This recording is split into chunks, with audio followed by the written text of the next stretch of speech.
The hip-hop world was turned upside down on August 20th when Kendrick came and gave the fans a message, and he spoke about how he's currently producing his final album for T.D.E, meaning that he's leaving the label. So we're going to be taking you guys through today everything in terms of the messages from Kendrick and from the Top Dawg team, and also what this means going forward and how T.D.E will come back from this after losing arguably their biggest member. So thank you guys to the Patreon members who actually voted for this episode. So this week's options actually were What's Next for T.D.E, which got 11 votes. Then we had Every Scrapped Kanye West album, which got 5 votes, which is a video we're probably going to end up putting out before this comes out. Yeah. But after that, we also had Is Trap Music Dying, which got 12 votes. And yes, Is Trap Music Dying got more votes, but we do this based after the first 24 hours because these are recorded in advance. So at the time that we chose it, the T.D.E video had more votes. But if you guys want to have your say in future episodes, you guys can join our Patreon plan, and the links to that are in the description below. Absolutely. But listen, guys, top comment in the week. This is something new at NFR just before we actually start this off. And to make this relevant, at least we chose a comment from our What to Expect video on Kendrick Lamar's new album. And this one was pretty funny. Got 50 votes. So shout out Julius for 50 likes, yeah. 50 likes. But shout out to Julius for having this week's top comment at NFR. So he said, prediction. He, which is being Kendrick Lamar, releases a 35-track album full of him mumbling on trap beats while he comes back with rainbow-colored hair, calling himself Lil Ducky. So that would be such a plot twist, man. Imagine how would happen. Imagine NFR's content and like what the spread would be for that week if Kendrick came back and completely did a 180 on his style. But let's get into this T.D.E video because it's very interesting, and I love doing these types of hypothetical questions because it's always nice to see maybe our predictions, becoming right in the future, and it's also cool to see maybe plot twists that we didn't foresee, at certain points. So going with this, I was super taken back by it because we found out in 2020 through, a Twitter video that Kendrick was going to be staying at T.D.E, and he said it himself, that it was just all rumors, it was all bullshit. You obviously had the Blue's Clues little costume guy there, and then after that, like, you just find out that a year later that it's his final album with T.D.E, and how do you feel as if Kendrick's going to be going forward before we actually get into T.D.E? Well, going back to that rumor, it kind of came from this sort of unofficial source, and then Kendrick felt the need to respond and say how, like,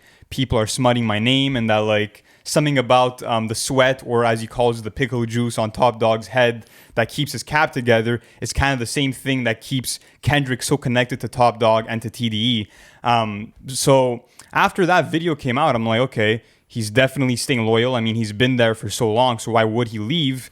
And now we're getting this message. So to me, it just tells me that they wanted it to come out from the team themselves and not from this random source. And they wanted to do it in a calculated way where they could have had the control over what was being said. So maybe a bit misleading to some fans, but it's just exciting because around the same time in March of last year, there was word that PG Line, which was this creative project that Kendrick was doing with Day Free and some other artists, would be taking flight. And that might be Kendrick's new record label where he actually scouts talent and kind of does for other artists what T.D.E did for him and giving him a platform and kind of that extra exposure to really, make it out on their own. Yeah, become a creative vessel for the hip-hop industry in this new decade and take it over by storm and kind of lead the industry to where he sees fit and to where he wants to see it, because that's what I feel as if T.D.E did for the 2010 decade. Like, you look at a lot of collectives that came out of the 2010s, Good Music was super prominent. Odd Future wasn't exactly like, as established as T.D.E, but was still making great music together. Then obviously you have Dreamville, but T.D.E were the ones that were in the driver's seat for that whole decade, especially when you look at catalog. Like, if you were to calculate everything that came out from 2011 all the way to maybe, I would say 2017 or 2018, I feel as if that's like the strong run of the part. It's absolutely magic, and they never really miss. So it's like, I understand the move going forward with Kendrick leaving. Obviously, he probably wants to grow into his own, and he wants to, really influence on his own matter without anyone else next to him. But we can't deny that the catalog that Kendrick and T.D.E has built together is fucking legendary and will be remembered for years to come. And so, just to add some more insight, Top Dawg actually responded to Kendrick's message about his departure, and Top Dawg said, "The whole goal when we started this thing was to make music, make money, and make history. We did those things 10 times over and then some. T.D.E and its artists have provided a way to end generational curses that we were all personally born into over the last 17 years in this business.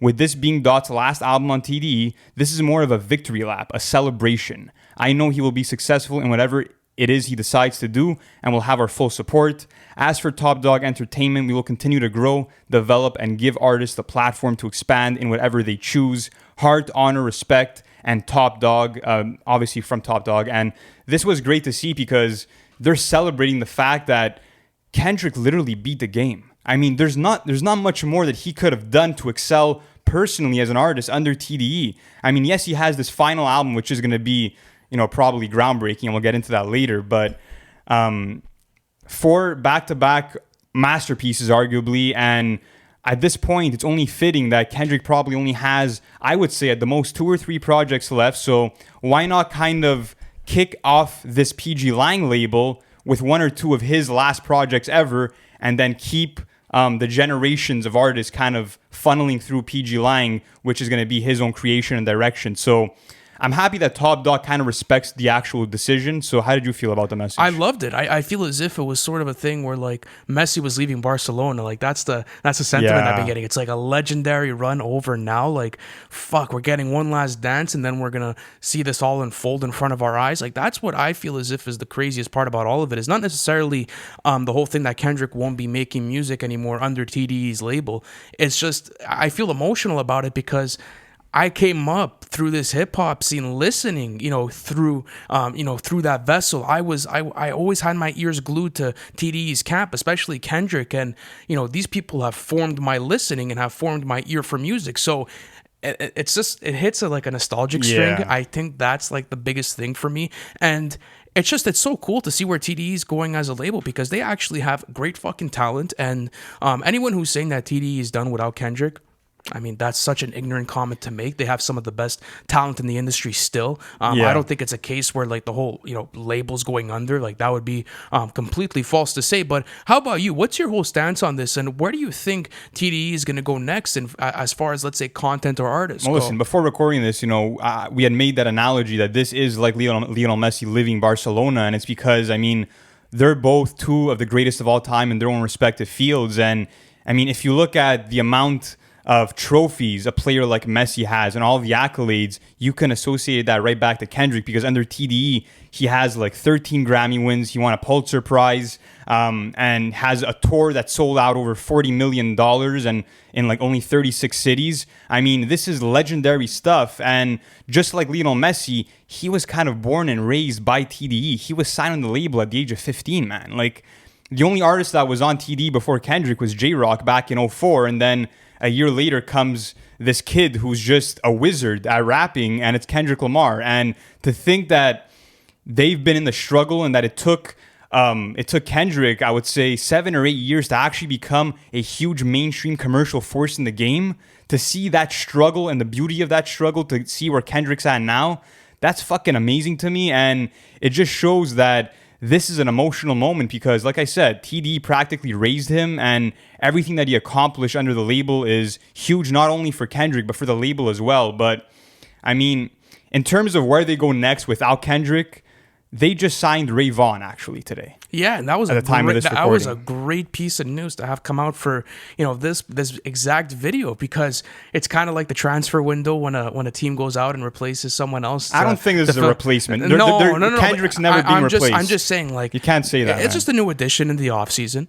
It's free agency. They want to go get someone, and to be quite honest with you, Ray Vaughn is fucking skilled. We were just bumping his shit before recording this. Because the thing is that we were really not familiar with this artist at all. And he just dropped on the day that he got signed this little EP called Peer Pressure.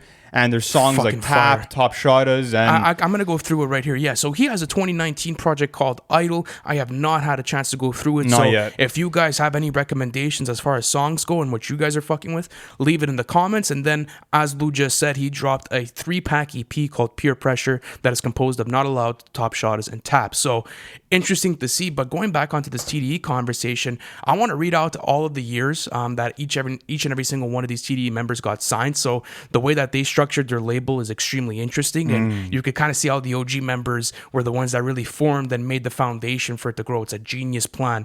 So in 2004, as you said, J-Rock, and I believe that was a joint venture with Warner as well. So that contract was done with them, I believe, and then they ended up doing their thing. Hold on, let me pull it back up. Then you have Kendrick in 2005, you have Absol in 2007, Schoolboy Q in 2009, SZA in 2013, Isaiah Rashad in 2013, Lance Skywalker in 2016, Sir in 2017, Reason in 2018, and Zakari in 2019. And now Ray Vaughn in 2021. So the roster just keeps building. There was a female artist that had got signed last year. If any of you guys know who she is, drop her in the comments, because I remember seeing that post. Are you sure? I'm so sure. I remember there was an announcement on Twitter, and it lasted for a week, but then I never heard of the artist again. So yeah, if any of you guys know who I'm talking about, please leave it in the comments again. But do you think now that the roster is going to kind of become more concentrated because they're going to maybe concentrate on other solo acts, and they're going to maybe give more attention to, let's say, Ab-Soul, and maybe more to Zakari and Sir, like really paying attention to, artists that have to drop and have to flourish? I feel like they've always given, that attention and that proper care to each artist and given them the outlets to kind of get their music across. I'm talking about even more so, though, now, because once you get it... they'll definitely have bigger pushes. I mean, we saw with this Isaiah Rashad rollout for The House is Burning that he was doing a lot of fucking press runs. Like, there was a lot of interviews. There was a lot of magazine covers. Cover of the Fader, music too. videos. Like, the press was heavy on Isaiah's new album, and it was because it was a comeback album after him being silent for 5 years. So now the question is, will T.D.E keep that philosophy that they had instilled in them, which made them such a unique roster of artists, in the sense that they would only drop every couple of years, or even sometimes take those 4 or 5 year waits in between albums. So if that's kind of the philosophy that they'll keep running with, I think that's a good thing, because too many artists kind of feel that pressure to release an album every year and keep the fans refreshed every year. But the artists are not fucking robots, man. If you want robots to construct an album year after year or every 6 months, it's not going to come out well. It's not going to be... Artists are making this kind of music, albums like Blank Face LP and To Pimp a Butterfly, based on personal experience, based on things that they're fucking feeling. So if you want albums every year and you keep demanding albums from these artists, you're not going to get a TDE-like catalog, because you want too much too quick. So if they keep that philosophy going of only dropping every couple of years, but still making sure that these artists have their feature appearances and kind of are active, maybe throwing out loosies every now and then this fan base and this community of TDE in general will keep growing and developing. Yeah, and they have such a strong foundation. Again, like, you have a lot of artists here that are really, really, really anticipated to drop. Like, their fan bases are super hungry. Like SZA. SZA really has to drop, because Control was such a great project and was one of the biggest standouts of 2017, even at that, and maybe even one of the biggest and most successful albums under TDE's label. So she has to drop, and we know that there's maybe been some friction between her and Top Dawg in the past. Like back in 2016, she had tweeted, "I'm done with Top Dawg. I am still Punch, excuse me." And she said, "Should I actually quit? Punch can release my album if he ever feels like it. Y'all be blessed." And this is really interesting, because around this time, SZA had finished working on the album, and Punch literally told her, "I want you to start from scratch. I want you to write every song yourself, and I want you to redo this entire project." And do you think that TDE has ever kind of been mismanaged? And also, do you think that being that strict with the artists and kind of putting that extra pressure on them to deliver something of an amazing magnitude, are they being too hard on the artist, or is this a good thing for you? It's a great thing. Look at the quality that has come out of that record label. Come on, like, you're here to compete. Like, that's the thing, is like, I understand where artists are coming from when, let's say they're locking an album up for like 5 years because they just don't want to release it for, like, let's say legal issues or whatever it is. Like, that's not the artist's fault. But when someone that's looking over you and that's coaching you is telling you, "Listen, I know you could do better. I know you could get a better product out there, not only for you but for the whole team," you do it. No questions asked. Like, that's the way it works in sports. Like, if you have your coach telling you could go harder and you got to train more, you got to work, and he's working you to a point where you could deliver perfection and where you could deliver a suitable something product. Close to perfection, maybe. Yeah. Like, think about it. It's kind of the philosophy, like, if you're going to sit down and listen to my music, I owe you that sort of that I would say that favor of like here's the best, that I could do. Here's the best that I could do. Yeah. Someone's literally taking time out of their day to consume your product. So yes, it makes sense. And not only that, but isn't Control like one of the best bodies of work of 2017? Even at that point, for sure. It's literally made SZA's career. So let me ask you this though, because she said how the situation at TDE's kind of been hostile, and I mean, to each their own. We don't know what the inner workings are there, but does that kind of like, it's kind of interesting to me that like the new artist who's maybe turning into the biggest artist on that label as of right now is probably SZA after, a song like Good Days blew up and went, top 10 on the Billboard Hot 100. So she's kind of maybe now the face of TDE to a certain extent, and yet the situation's hostile. So, I mean, I think that's being kind of blown out of proportion. I think they do manage their artists properly, but do you think that, let's say, that metaphoric torch has been passed to SZA to kind of carry TDE into this next level of the mainstream audience? If they do so, they do so. I think it's going to be a point where, yes, SZA is obviously going to be that forefront and is going to be that face, but it also raises questions like Schoolboy Q is working on a lot of new material and has been previewing a lot of new snippets. So are they putting more attention on Q now, or did they want him to go after it? I think so. Like Crash Talk did great numbers, and there were songs that did chart, and like there was a lot of good stuff that happened with Schoolboy Q and his markability around when he drops. Like he has that in-house name, and like I don't know any hip hop fan that doesn't know the name Schoolboy Q. Like 100%. It's an in-house name. There's the brand and presence there, and he's a legendary rapper when it comes to West Coast sound. So I think they're going to concentrate on him as well. After seeing the success of Isaiah Rashad's The House is Burning, not only with critical acclaim, but even with the fans. Do they not put out another project next year and in 2 years? I think they will. Someone like Sir, he has a great markability factor to him just because he could dive into so many different pockets. Like he could go on to records with hip hop artists while doing, let's say, records with Anderson .Paak and have like, beautiful vocals. And like that was just like an analogy for like a future song I'd like to see. But nonetheless, I think they have great talent on there that they could concentrate on and they could develop as a whole. I'm going to say this. SZA's album has to come out. Like, if you have your star player and they have that album ready and that it wants to come out, put it out. But then again, like, they've never been wrong on a project, so I can't sit here and be like... They have been making the right calls. As much as they make us wait, the projects have been quality. And, I mean, in terms of SZA, I think the album will come out before the end of the year. But my question now becomes, like, who will be the glue to TDE? Who's going to be that real team player? Because, I mean, Kendrick was that leader, if you think about it, because of, what it meant to get a Kendrick feature on the album. The amount of different people coming into that album just for that Kendrick feature. If you even look at what Kendrick's done for Schoolboy Q's albums, where he's kind of always been that executive producer looking through the track list before it comes out, adding in these ad-libs. I'm sure you'll still be doing that, adding in the ad-libs and just kind of being all over the place with the projects and really, giving his input. Like, that's fucking massive. And you don't think he'll be doing that, though? I don't know. I think he'll always stay connected to TDE. Absolutely. Well, those are his brothers. Those are his roots. But I just wonder who's going to be that next team player. I mean, you could argue that J-Rock's always been there. I mean, he's the real OG of TDE. And what's interesting is that, like, I never got a vibe or a sense that he was jealous of the other TDE artists who kind of came into the label and surpassed where he was commercially. Like, I never got that vibe. He always seemed to be humbled. Especially through the lyrics. Like, his sound always stayed the same, and he never tried to go for a mainstream appeal. Even like with, let's say, Kendrick dropping such successful records, like he's been that forefront and maybe the foundation to TDE, because whenever they know he drops, it's going to be a W too. Like, he is such a consistent artist and probably one of the best out of TDE and he finally got accolades off for Redemption, man. It was cool to see him win the Grammy. It was super cool to see. I think he won for, was it Win or was it King's Dead? But regardless, those were both huge songs off the album. But he deserves it. Like, don't tell me he hasn't been consistent as fuck. And going through it too, like, where do they go in this next decade? Because musically, the industry is shifting into such a bizarre place. Like, there's just too many options to listen to now. So what do you think's going to happen? Like, where do you see each artist going, and where do you think they're going to fall? It's interesting because, I mean, we've mentioned this on the show before, and I might sound like a broken record, but Mixed by Ali has said that, the way that TDE views music in 2021 is that it's kind of like you're dropping your album into a black hole, and that everyone's dropping their albums into this one big black hole, and we're waiting to see what's going to make it out of it, because so much music is being dropped on streaming services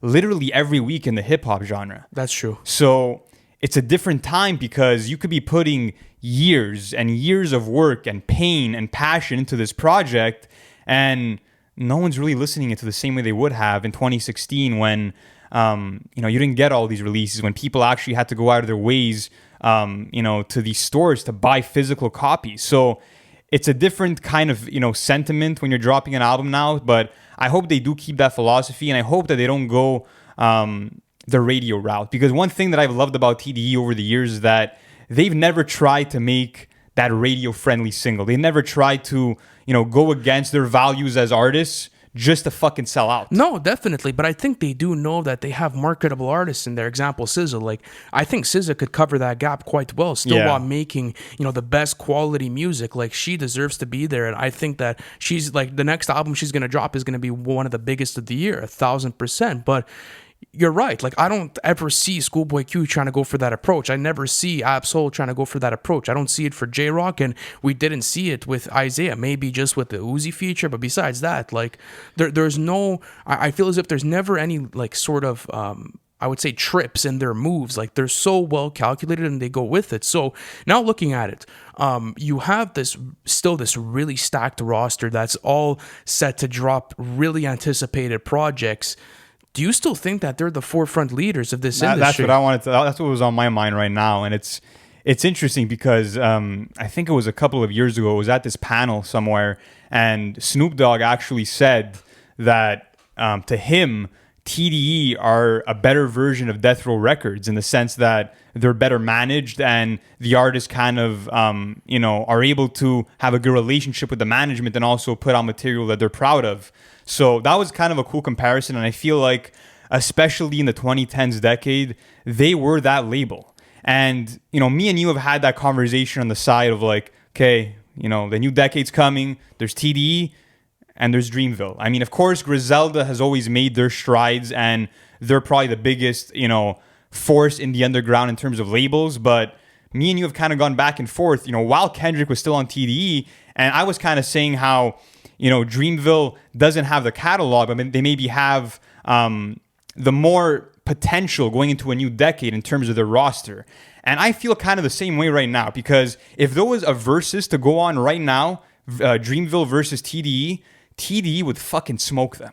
I'm sorry, I have to say it. Like, catalog to catalog, they would smoke them. But at the same time, Dreamville's kind of a newer label, and the talent that they've been building has been on a crazy level. So do I think that Dreamville will ever reach the heights of T.D.E? I don't know. Maybe. I would hope so. But it would take so fucking much. But going into this new decade and seeing how well they work together as a collective, Dreamville might overtake them. It's a possibility, man. What do you think on this? Ooh. I just think T.D.E are way too established right now. If there's a versus right now, Dreamville versus T.D.E, T.D.E would smoke. They're them. smoking them. Come on, brother. The catalog is way too developed. Yeah. The catalog is way too developed, and just the amount of star power that you have on Top Dog Entertainment is way, way, way too unprecedented. Like, there's no one that touches that level of caliber of rapping. Like, I don't personally see anyone that could even now touch Ab-Soul's writing. I don't. I'm sorry. Like, there's no one on. I'll even throw it. Like, listen, I know I'm maybe getting. But is Ab-Soul really going to be that guy in the 2020s? But the thing is, like, for me, I look at the team. I look at the two teams, and I'm like, okay, like, on their respective labels, regardless of drops, who has the better talent pool? Like, who could use what project at what time? Like, I could see Ab-Soul maybe dropping a better project than anyone else on that label, potentially. Maybe Jid? I don't know, man. Because the thing, you can't be sleeping on Jid right now. Imagine getting a full album after 5 years and not dropping since 2016 of where Ab-Soul's been in his life with his type of psychedelic rapping and the way that he's able to come in with T.D.E production. I think, listen, this is my thing, is like, everyone's kind of sleeping on that roster because a lot of guys haven't dropped in a while. And I think people had to get reminded of Isaiah Rashad's capabilities with The House is Burning. And now you see how the whole industry kind of like flipped back on it. Like, oh yeah, he's a great fucking artist. No one was talking about Isaiah Rashad last year on the mainstream. This is his weakest project to me, though. Listen, yeah. But besides the point. But that's like, I love the project. Like, I don't think it's Sylvia Demo or it's like the Sun's Tirade level, but I love the project. This year. Good. It's probably gonna end up cracking my top 10. Like, if we ever do the list, but it was just different. It was different. But the thing is like, now a lot of people sleep on these TDE artists because they're not dropping as much music, but as they can, you see how everyone flops like a fish. Everyone comes through and everyone's like, oh, this guy deserves to be more celebrated. This guy deserves more talk. Like, should have been doing that a year ago with the catalog he had released. So do you think that TDE maybe has the most underrated talent pool in the industry based on, like, let's say what everyone's talking about right now? I even see people saying I don't think they're underrated. I think that they get the respect they deserve. I mean, if you think about the reasons why artists like Isaiah Rashad and Absol don't get too much talk, I mean, yes, they have very, very strong catalogs. Like, that's without a fucking doubt. But if you're not going to drop, music for 5 years, yes, it's hard to stick into that conversation when you're talking about your favorite rappers. But on the other hand, Kendrick's managed to do it. You know what I mean? Like, think about... But the thing is that I feel like the mainstream hip-hop audience isn't really there for artists like Absol, who's giving you, these songs where he's diving into different allegories, into different analogies of things. And, I mean, his rhyming and...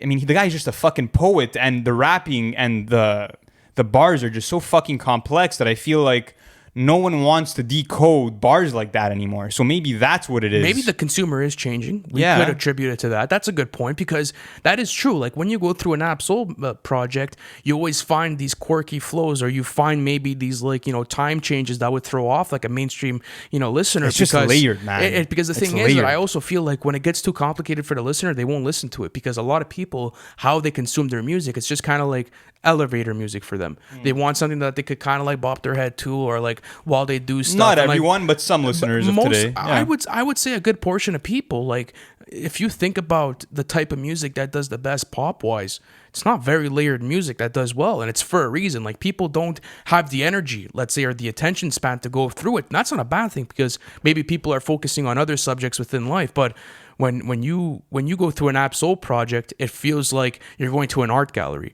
It feels like you're being presented this beautiful scenery of art that, is super trippy and that's super blurred out, but at the same time makes sense. Like, that's the fucked up part about Absol's music. But I want to also talk about Isaiah Rashad going forward with this, because I presented something to you, and it's like, The House is Burning got great critical acclaim. He had a big press run on it. There was a lot of fans that fucked with it. Mm-hmm. So where do you think they go with him? And do you think that he's going to be dropping more frequently? I think he needs to. He needs to at this point. So? Yeah, I mean, and this was his most, commercially successful album yet. So I'm very happy that he took a major W. He took a huge W. And I mean, there's songs on there like Headshots and Happy Birthday to You that are some of my favorite Isaiah songs yet. So as a fan, I was happy he delivered. I loved Rest in Peace Young too. That was a big stand. Yeah, there was a lot of quality songs on there, and I just feel like that kind of Daisy and sleazy delivery is cool, but I would like to see him get back to to rapping the way that he would on a song like Why Worry, for example, where that southern groove really takes precedence, but he's also spitting. I'd love to see more of that going forward, but he does need to drop more frequently. But let me switch over this question. I want to kind of end this off with where Kendrick's career goes without the input of T.D.E, because I mean, at this point, there's a lot of things up in the air. We don't know if Mixed by Ali is going to be doing the engineering on the projects, because he's done every Kendrick album. We don't know if producers such as Soundwave and T.D.E are going to be at the helm of these next Kendrick albums. And also, I mean, if you really think about it, Kendrick's saying how creatively he wants to go into a different mode and a different zone. So this jump from T.D.E to PG Lang, or whatever other creative entity he goes into, that could be the end of his discography. If you really think about it, he didn't say anything about that, but do you think that this could be the album where he just lets everything loose, he just lets it all in the air and washes his hands clean? Do you think that could happen? It's a possibility. It is a possibility. It's Kendrick Lamar. The guy's a wizard. Like, go back to 2017 after he dropped Damn. If I were to tell you that Kendrick wouldn't be dropping for like another 4 years, what would you have told me? I wouldn't have believed you. Exactly. Yeah. So the thing is like now I don't know what Kendrick's gonna do because it's such an interesting time because I don't even know what he's doing with this next album. Like I'm not even there yet mentally because I'm still trying to process this whole rollout. Like I am so stunned as a fan because I genuinely didn't think he was gonna speak this year, especially with all of this, stuff going on with CLB and Donda. Like it's a heavy season to be coming out to play. And what's cool about it is that Kendrick doesn't give a fuck. He'll come through and he'll dominate his own respective lane and have everyone stop and stare. Like that's what's cool about it. So I think it's gonna, on the impact wise, it's always gonna be a great Kendrick album because his name's Kendrick Lamar. Like people expect quality, they'll get delivered quality. Sonically, I think it's going to be super fucking advanced. I think that he knows that there's this missing gap of quality within the industry, that a lot of people aren't on their game anymore and that they're not dropping these quality projects. Like, I think that's what Kendrick needs to come and do is just show people how to make great projects again. I haven't gotten that feeling in such a long time. And I go back to 2020 or 2019. Yes, I understand they were great years for hip hop. I mean, I really started diving into the genre even more. And the underground age those years. It was great. But when I talk about, albums that I may be foreseeing to be classics, there's very few albums. There's not many. As much as going back to 2015, 2014, 2016, like these are all memorable years that were led by Kendrick. And I think that's what has to be done is just like the impact and that presence of hunger has to be presented within that album. Yeah. But how about you? Like, what's the one thing you want to see him do, with this next project? Yeah, well, first things first. I mean, I think that he's always been a voice for the people, and he's been one of the most critical artists of the last generation. And I think right now more than ever, with how people are divided and how there's so much fuck shit going on in the world, his voice is fucking needed. Like, I feel a gap. You know what I mean? Without hearing Kendrick's voice and without getting his stance on certain things. So I do want him addressing whatever's on his mind. I don't want him holding back on this album. I think that's the major thing is that I feel like there's a lot that he doesn't fuck with in society and in hip hop and just in life in general. I feel like there's a lot of, a lot of energy that he's come across that he isn't with. And I hope that he gets that off of his chest. And on the other hand, I also hope that he tells us about, just where he is spiritually and how he gets by on a day-to-day basis. What are the things that keep him waking up in the morning and what keep driving that ink to his pen? I want to know what's still driving him as an artist. Sonically, I mean, a rock album would be fucking massive. I think that, on songs like The Blacker the Berry, you kind of got a taste of that with these really hard-hitting drums, but to me, the major thing that I'm wondering about is if this retirement's a real thing, because if this next album is a masterpiece and then he just drops the fucking ball and says, I'm done, and goes out in his prime, what a fucking finale. That would shake me, man. I know, that would be... Imagine that. The GOAT debates would be starting to come up again. Think about how many artists could have done that in hip-hop that never really did, where you can go out in your fucking prime. Imagine going out 5 for 5, one of the best catalogs of all time, and washing your fucking hands clean, man. That would be beautiful, and he could do it. Because the thing is that, like, why... Because why wouldn't you drop another album underneath your own collective? Has that even happened in sports? I'm trying to think. I mean, who's had the perfect record in sports? Tom Brady. Like Tom Brady's still probably in his prime right now. Like you could say, but he's still going. What about in basketball? Is any like legendary player? Because you know the NBA more than I do. Like, has anyone ever really gone out in their prime like that? Gone out in their prime like that? Any legends? Fuck. I think so. I think maybe Magic Johnson. But I don't know. What about Jordan? Well, he played with the Wizards a bit after, and there was a decline in points, and he wasn't winning. But he definitely because he had retired with the Bulls after his 2 3-peats, and then after that, and he retired once in the middle of it, but then he ended up going to the Wizards after because he had a niche to play.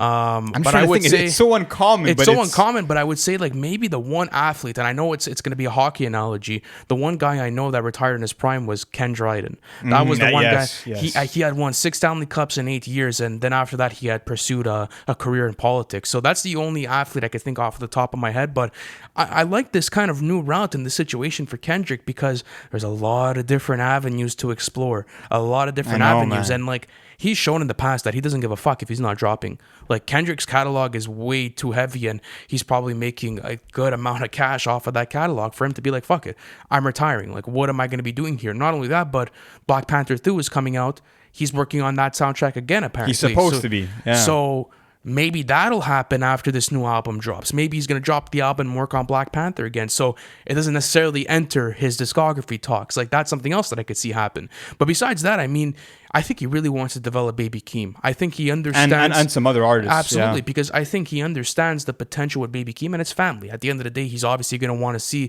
you know, the generational wealth go on. By the way, we haven't heard Family Ties yet, guys. So in case you're wondering, we can't really give commentary on that because we're recording this before the song drops. Like, what do you think happens if he completely just stops making music with Top Dawg and ends up going into a situation where he's literally crafting one of the biggest raw talents in the industry, which is Baby Keem? I would love it because I feel like, you know, well, we don't know yet if Jay-Z's retired, but we've seen in recent years, I mean, 444 came out in 2017, but since then, I mean, Jay-Z's still been such an important part to hip-hop culture. I mean, just helping out artists getting out of tough situations, giving amazing feature verses, helping out an artist like Jay Electronica on his debut album. So I see Kendrick being that pivotal figure and also creating different avenues for artists to really flourish, probably under PG Lang. And it sounds like the direction with PG Lang is going to be very open, and that Kendrick will be giving them a lot of freedom to kind of musically go where they want to, and he'll kind of provide those opportunities. So I'm fucking excited. And also, just for TDE, I think that there's so much potential, and the record label is nowhere near dead, man. That fucking roster is so solid, and if they're going to keep scouting out talent like Ray Vaughn and others, there's a lot to look forward to. There's a massive amount to look forward to, guys. And listen, you know, if you've been enjoying this NFR content from us, and, you know, you've been enjoying this whole ride of the rollouts and everything, you know, please subscribe, because we will be doing this content. And I mean, at the end of the day, like, hip hop is just, it's at such a nice place right now. I mean, how fun has it been to be covering this type of content? It's awesome, man. It's been such a stacked year, and I'm hyped to see where it goes. So like Ant was saying, we'll be keeping you guys updated with the biggest rollouts, including this Kendrick rollout, which might be upon us. So if you guys enjoy the content, leave a comment and leave a thumbs up too. It helps our videos get to a bigger audience. So thank you guys for watching the whole way through, and we'll catch you in the next one.